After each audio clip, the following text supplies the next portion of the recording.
Anxiety is a normal part of life and can actually be useful in some situations. But for some people, it just gets out of hand. Anxiety disorders are among the most common mental disorders experienced by Americans. It's somewhere around 20% for adults. Anxiety sufferers typically know that they're overreacting. They know they should just calm down and chill out, but they can't. Daniel Smith is a best-selling author. He's written a memoir about his anxiety. It's called Monkey Mind, and he joins me in the studio. Dan, welcome to the program. Thanks for having me. So why did you decide to write such a personal book? Because, you know, you've always, when you struggled with anxiety, you've always tried to keep it private. Yeah. This is very public. This is indeed very public. I had looked into what kind of books about anxiety existed. My mother's a psychotherapist who specializes in the anxiety disorders, so I knew a little bit. I knew that there were a lot of books from a clinical perspective out there. And I knew that there were a lot of books from a self-help perspective. I knew there were books from a philosophical and a theological perspective, but I had not yet seen a book that really explained what it feels like to live with anxiety, actually to walk around every day, how it affects your physical being, your sensations, how it affects your relationships, your career, something that really looked at it from a narrative perspective. And it was a book I would have wanted to read, so I figured I would write it. So tell us, what is it like day-to-day living with severe anxiety? Well, there are lots of ways to look at it. I mean, one of the things that I'd noticed is that a lot of people talk about anxiety in abstract terms, cultural terms, or clinical terms. They don't really talk about it as a physical sensation. And one of the first things that I noticed when I started to get very, very anxious in my teenage years was how immensely physical it actually is. I mean, to me, it felt like there was an icicle lodged in the inside of my sternum. Every time I felt a sensation of anxiety, like something very cold and sharp inside me, and this was a very personal feeling, and it was something that characterized anxiety for me.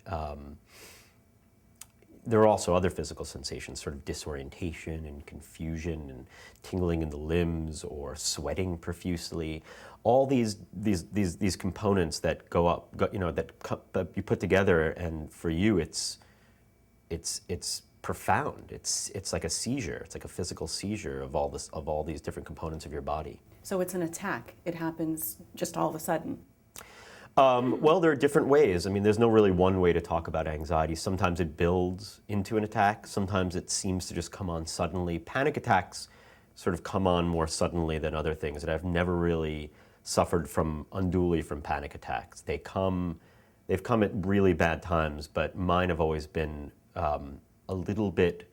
Panic attacks, I feel, are different than anxiety attacks. Panic attacks are kind of off the charts. They're off the scale. They're more animalistic. They're like complete fight or flight. You want to get out of whatever situation you're in. You're not even thinking anymore. You're just reacting. Whereas my anxiety usually stays on the cerebral level. So what is the root of these anxious feelings for you? What's causing it? Well, probably my mother, but it was, I'm sure it's genetic. I'm sure there's a genetic component. A lot of people in my family experience anxiety.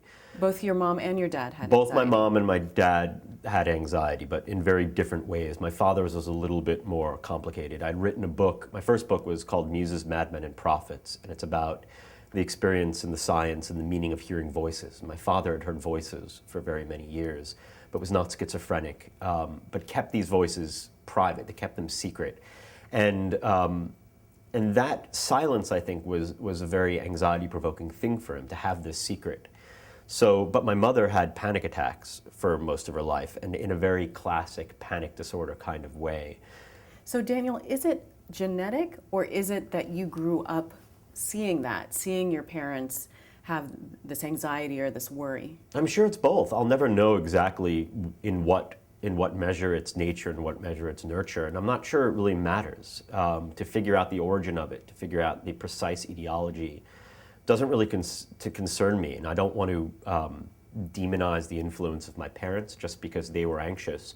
They did a really good job of trying to hide it and trying to calm themselves down. I have a great deal of admiration for my mother for how she's transformed these responses and how she's changed her own mind with therapy and with exercise and with discipline. But I'm not sure it really matters. I mean, to me, what matters is how you actually deal with the anxiety and how you deal with the way it affects your life and your relationships. The book we're discussing is called Monkey Mind, a memoir of anxiety. Daniel Smith is in the studio with me. He's a best-selling author. So, Daniel, is it a constant state of anxiety for you, or does it ebb and flow? It ebbs and flows. I mean, at one point, I write about 3 really severe episodes of anxiety in the book. One when I'm 16, one when I go off to college, and one when I graduate from college. Those were periods of my life when the anxiety was just constant. I mean, wake up with it, go to sleep with it, dream with it. Really no escape from the feelings of terror and dread and despair, all the things that make up anxiety. But I'm a little older now and a little better medicated, and I have better skills about how to deal with it.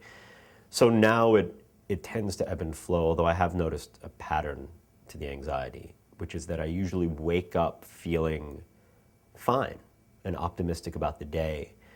And for me, anxiety is a sort of a distortion in thinking. It's a way of thinking.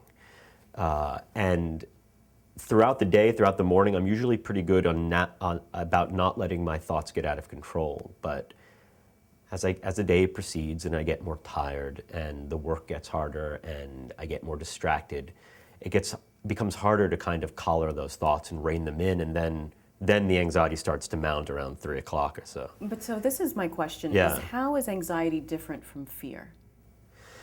Well, there are different ways to think about that. I mean, the kind of traditional line on it is that fear is a present tense response to an immediate threat, whereas anxiety is future-oriented and vague. There's no real specific threat. You just feel vigilant. There's a state of nervous vigilance that something in the future is going to go wrong. But in the book, I'd say that I'm not sure I love that way of thinking about fear versus anxiety. There's another way of thinking about it that basically says that anxiety is the full response to fear. Fear is the appraisal of threat. You know that there's something that's going to be threatening you, and you feel it. And the anxiety is the full physical, cognitive, behavioral, emotional response to that. So anxiety is kind of the feeling state, whereas thought is the recognition of a threat. So you talk about this in the book, which is the relationship between anxiety and freedom. Yeah. And that having a lot of choices actually causes more anxiety. Well, I think that's true. I mean, that's one of the most traditional ways of thinking about anxiety, that Kierkegaard said that when you feel anxiety, it's that the reason is that you've come to a crossroads and you have a choice to make. And because we're human, we we have the understanding that there's no right choice. You know, you have to decide. Kierkegaard said, if you get married, you'll regret it. If you don't marry, you'll regret it. Either way, you're going to regret it. There's no good choice. And I think that's true. I mean, I can go to the cereal aisle and start spazzing out because there's so many choices. And I was just reading an article about Jerry Seinfeld, and he said in one of his comedy routines that, he'll go and he'll look at the beverage cases in a drugstore or a grocery, and there's so many of them that he's forced to figure out who he is, where he comes from, and what he wants to be, just based on whether he chooses an iced tea or a lemonade or an energy drink. There are just so many choices. But where I differ on this is that Kierkegaard said that the more anxious you are, the more aware of your freedom you are, and therefore the greater human being you are. And I think that's bull, because... So does this mean that people that are living in non-free societies have less anxiety? I seriously doubt it. Right. You would think that we, living in the United States and having a mostly comfortable life, would have less anxiety. Well, I think in a lot of ways we probably do. I mean, there are different ways to think about that. People are always arguing that sort of the Western first world is just prototypically anxious because we have so much freedom, we have so much time to think. We have so much time to worry about whether we choose Gatorade or Arizona iced tea is actually going to have some influence in our lives. Whereas if you're in a war zone, you can't really experience that. However, I can't imagine that those people actually aren't more anxious. I mean, anxiety, their anxiety is about more serious things. So much more could go wrong for them. Yeah, absolutely. I mean, if you look at historical times, the 14th century, you have to worry about the bubonic plague and roving hordes. Your children dying. And your children dying. And if you cut your arm, you might get gangrene and sepsis and die. I mean, we don't have to worry about these things anymore. Well, let's not make people anxious listening to that. Well, I'm sorry, yeah, maybe it's a good thing. The book that we're discussing is called Monkey Mind. It's a memoir of anxiety. Daniel Smith is a best-selling author, and he's in the studio with me. So you mentioned that you had gotten another wave of anxiety when you left for college. Yeah. But what I thought was interesting is that you said that when you came back from college on breaks, back home, that your anxiety actually increased. Yeah, after my first wave of anxiety from being away settled down a little bit, whenever I went home, it would increase, and I think because I just there wasn't as much of a pattern to my life. I was usually too forgetful or lazy to get a summer job until it was too late, and so I'd have to scramble for something. Sometimes I would find it, sometimes I wouldn't, so I'd be idle. Whereas at school there was a pattern to life, there was a discipline, there was an order, and that helped things out. There was a task. I went to class, I had to do the papers, I had to do the work, and I knew what my goal was. But during those breaks, things got a little fuzzy. So structure is good Structure is good for me anyway, yeah. I mean, I chose a terrible profession for that though. But going back, why did you have such anxiety when you left for home? I mean, it's normal for kids really to, when they're leaving the comfort of their home, going off to college, but you had a really hard time with it. I had a really hard time with it. I mean, I was predisposed to it. I already struggled with anxiety. I'm an anxious person. Part of it was the freedom thing. You go to college, it's the first flush of real freedom that you have, and they tell you, you get there and all of a sudden, no one's really telling you what you have to do. You can do all sorts of things, and you don't know anybody. But on the other hand, you've just spent 18 years living with your family, living with your siblings, in a place where you feel comfortable as much as you might want to escape it. It's familiar. And all of a sudden you're living with people you don't know. You have to go to the bathroom next to them. You have to shower next to them. You have to come off attractive and interesting so that people will like you. There's a lot of pressure. There's sort of, on the one hand, there's freedom. On the other hand, there's no freedom. So what are these poor college freshmen to do? God, I don't know. I mean, a lot of them do what a lot of people do to get rid of anxiety, is they drink and they're promiscuous. I mean, those are two ways that people deal with their anxiety, often unhealthy ways. What are they to do? I mean, they should find some way early on to order their own minds. I mean, to exert some control over their thoughts, because otherwise, as the writer David Foster Wallace has said, you're just going to get completely hosed if you don't learn how to do that. What did you do? I didn't do much of anything then. I mean, I escaped. I went to the library and I escaped from human beings. That was the first thing I did, is I just found it so agitating to be in the dorm, to be around people, that I threw myself into work. I just became a really, really, really good student. I found a nice little library carrel in the basement near the English and American literature stacks, and I read and I studied and I wrote, and I just escaped from it all. And I was mean to people. I mean, rude, because I was so anxious that if someone tried to get close, I would just kind of be a little nasty or barbed, and then they wouldn't want to get close to me anymore, so they couldn't see. I wouldn't have to deal with the embarrassment of them seeing how absolutely decompensating and miserable I was. I wasn't terribly nice, I don't think. So you did graduate college. You went to work for the Atlantic magazine as a fact checker. As a fact checker. Not a good career choice The worst for an career anxious choice. person. No, the absolute worst career choice, because it predicated on the ability to implement perfection. I mean, a fact checker has to look at even the poems in a magazine and make sure that every fact is just airtight.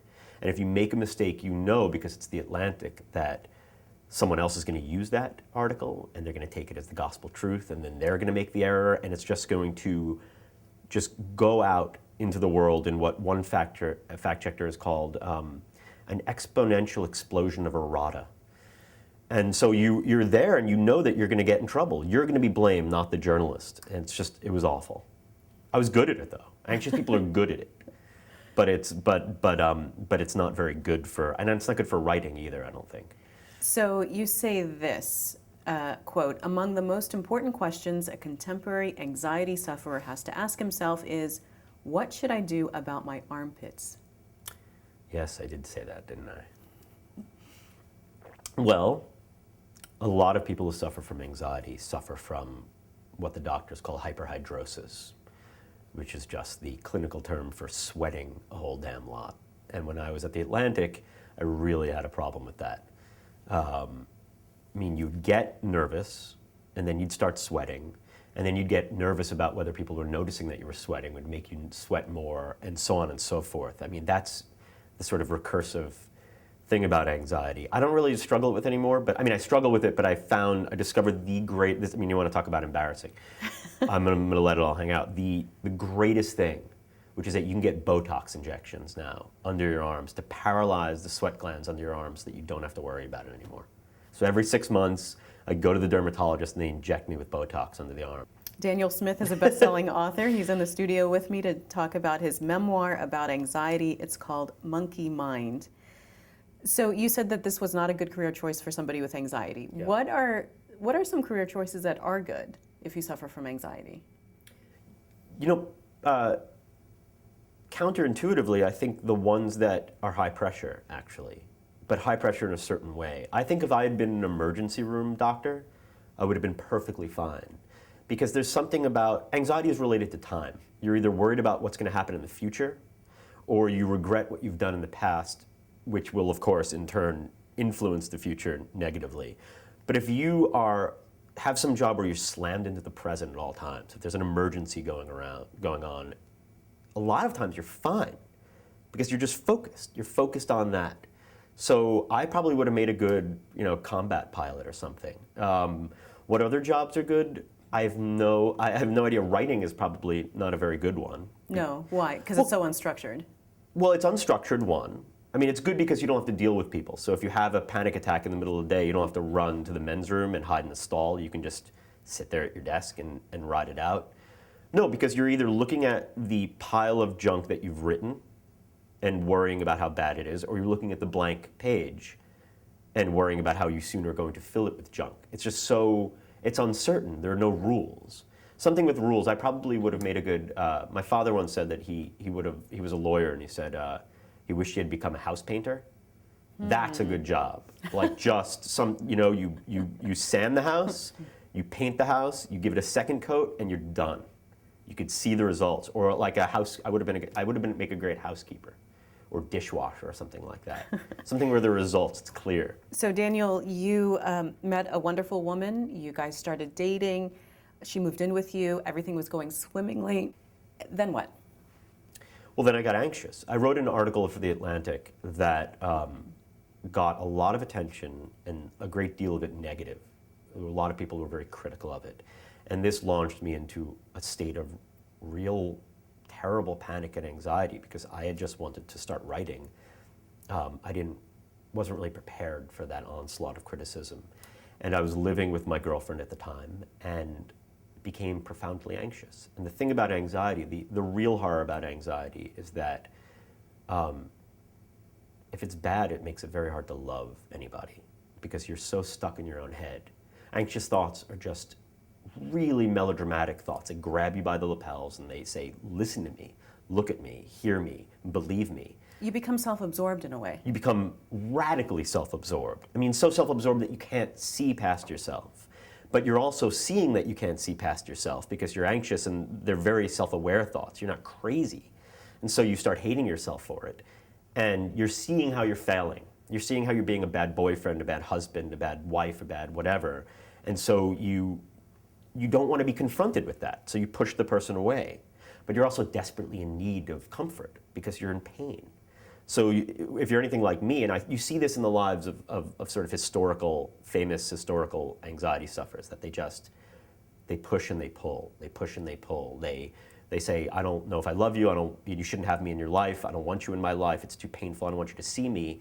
And then they pull them back because they're desperate for someone to stroke their brow. Like who? Who's Kierkegaard was the worst boyfriend in history. Kafka, Franz Kafka, William James. I mean, these great thinkers who you can read their letters to their lovers, and to their fiancés, and they just, in one breath they're saying, "Marry me, I love you, I love you, I love you. I will make such a great husband." And then they'll send a letter the next day, or if you're Kafka, sometimes a few hours later, and say, I am the worst person in the world. The last thing you should do is get involved with me. I'll make your life miserable. Run away. And then 2 hours later, they'll write and say, I love you. You're the best. So what are you supposed to do if, let's say, you're married to somebody or you're dating somebody that is suffering from anxiety? If you're already married to them? What, are you saying don't get married? No, I'm saying, beware. But the person who you're married to, if they suffer from anxiety, you're not going to really be able to help them. That's one of the hells of anxiety, is that you can't help someone.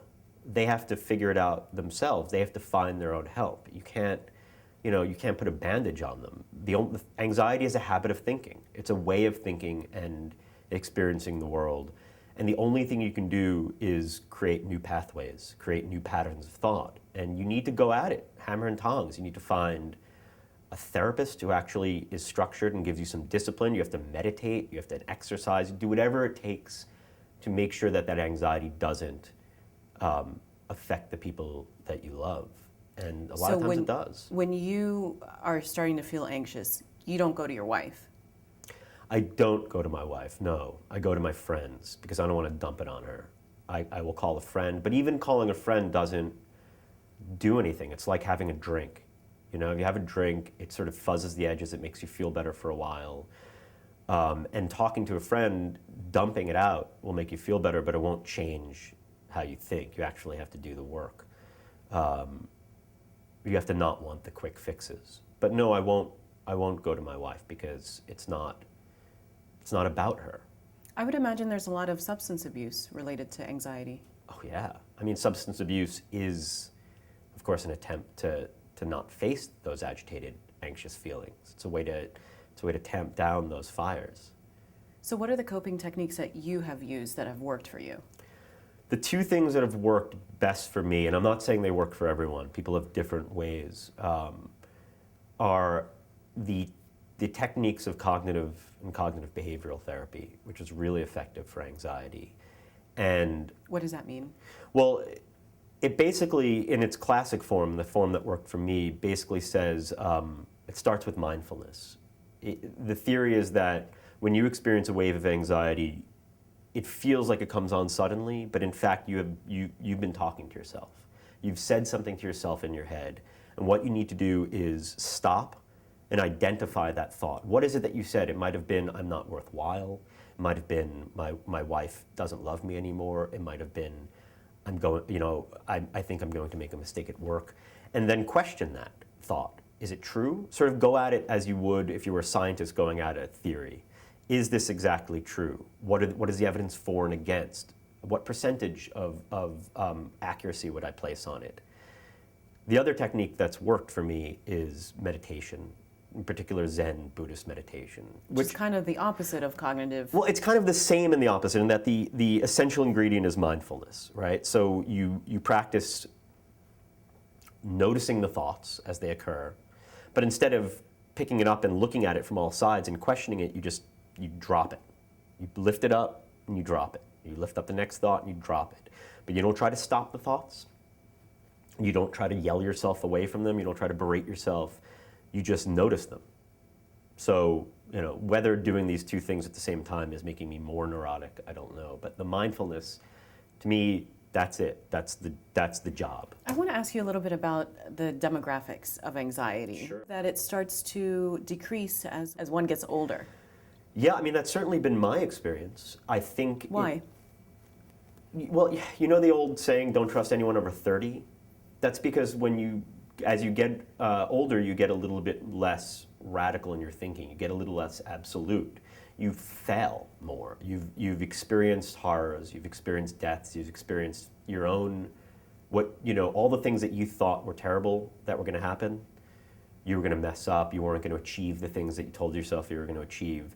And the world didn't stop spinning. The earth kept on spinning on its axis. So that actually helps. Oh, yeah. Like when the bad things that you're worried about actually happen? Yeah, it's helped me. I mean, all the things that have happened that when I was 20, I thought if these things happen, my head's going to explode, I'm going to die. And in that, I've lost friends, I've lost family members, I've had failures, I've had financial problems, and yet, over time, you've survived, you keep living. And if you keep living through those things, when the next so-called emergency comes, you're not quite so catastrophic in your thinking about what might happen. So I'm curious, Daniel, you have a daughter, she's 5 years old. I do, yeah. How did becoming a father impact your anxiety? For a while it made it worse. For a while it made it worse just because... It's one more thing to worry about. Oh, and really worry about. Over time it's helped because, it's a cliche, but it does put things in perspective. Nothing really quite... The only thing that really matters is that I don't let her die or get hurt. That's my job. If I've done that, it doesn't really matter. And also all the other social things, like who likes me, who doesn't like me, it doesn't matter. It's just like, that's the relationship that matters. That's the one that matters most to me. And also, it's a mirror. It's like any profound relationship. So if you start noticing the things in her or in your child that you do in yourself, you have to practice empathy. And you can only do that if you're empathic about yourself and if you're kind about yourself. Otherwise, you're going to be a lousy parent. If you hate yourself or if you berate yourself, you're going to be a nasty and cruel parent. So how do you shield her from your anxiety? Just like how you grew up with anxious parents and that affected you. How do I shield her from my anxiety? I mean, I'm not sure I always do. You can't be absolute about it. Sometimes you're going to experience that. I mean, anxiety is not just a clinical problem. It's a universal emotion. Everybody feels it. So I don't want to shield her from it completely. But with the exact same way that I try to shield myself from my anxiety or try to change my anxiety, which is by staying mindful. When I am anxious or when I'm angry, it's the same thing, or when I'm happy, by saying, I am anxious at the moment.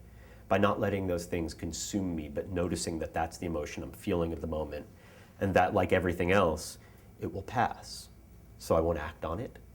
I won't try to hide it from her so much. I mean, if it's really profound, I will go in a room and sort of settle myself, and then walk back so I can be present. It's the worst thing to be anxious around her because I'm not present. I'm in my own head, and all I want is to be actually present in the same room with her, and if we're playing with her dolls or something like that, doing that. If I'm worrying about my career or worrying about what's going to happen with this or that, then it actually feels painful. It actually feels physically painful because it's a wall, it's a distance from this person that I love more than anyone in the world. Daniel Smith, he's a best-selling author. The book is Monkey Mind, a Memoir of Anxiety. It's published by Simon & Schuster. Daniel, thanks so much for being on the program. Oh, thanks so much for having me.